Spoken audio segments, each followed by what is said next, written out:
সুকন্যা সমৃদ্ধি একাউণ্টত ডাকঘৰলৈ নোযোৱাকৈ আপোনাৰ মোবাইলৰ পৰাই কেনেকৈ পইচা জমা কৰিব। প্ৰথমতে আপোনালোকে IPPB এপটো মোবাইলত অপেন কৰি ল'ব। তাৰপিছতে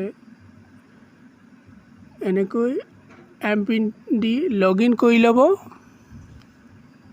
মই এতিয়া এমপিন দি লগইন কৰি লৈছোঁ।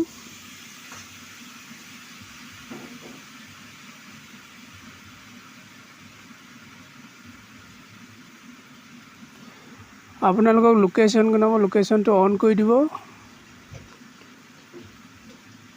এয়া এনেকুৱা ইণ্টাৰফেচ দেখাব।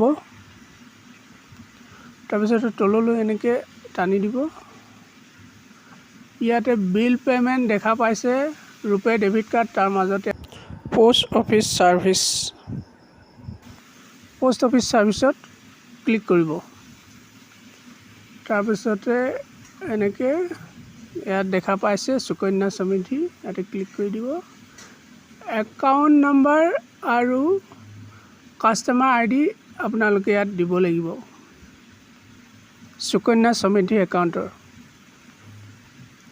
গোটেইখিনি ফিল কৰাৰ পিছত আপোনালোকে ইয়াতে ক্লিক কৰি দিব। তাৰপিছতে এনেকুৱা এটা ইণ্টাৰফেচ দেখাব। 250 টকাৰ পৰা 1.5 লাখ পৰ্যন্ত আপোনালোকে এবছৰত জমা কৰিব পাৰিব। আগতে 100 টকাও জমা দিব পৰা হৈছিলে, কিন্তু এতিয়া নতুন আপডেট আহি থাকে, এইটো চেঞ্জ কৰি দিয়া হৈ গ'ল। এতিয়া আপোনালোকে 250 তলত জমা কৰিব নোৱাৰে। মই এতিয়া ছাপ'জ 250 টকা লিখি ল'লোঁ। ইয়াতে পে' বটনটোত ক্লিক কৰিব লাগিব। এনেকুৱা এটা দেখাব ইণ্টাৰফেচ। কনফাৰ্মত ক্লিক কৰিব লাগিব।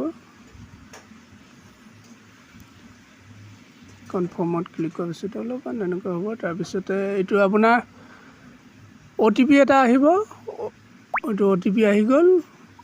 OTPটো ইয়াত আপোনালোকে দি দিব লাগিব। তাৰপিছতে ছাবমিট কৰি দিব। আপোনাৰ সুকন্যা সমৃদ্ধি একাউণ্টত জমা হৈ যাব।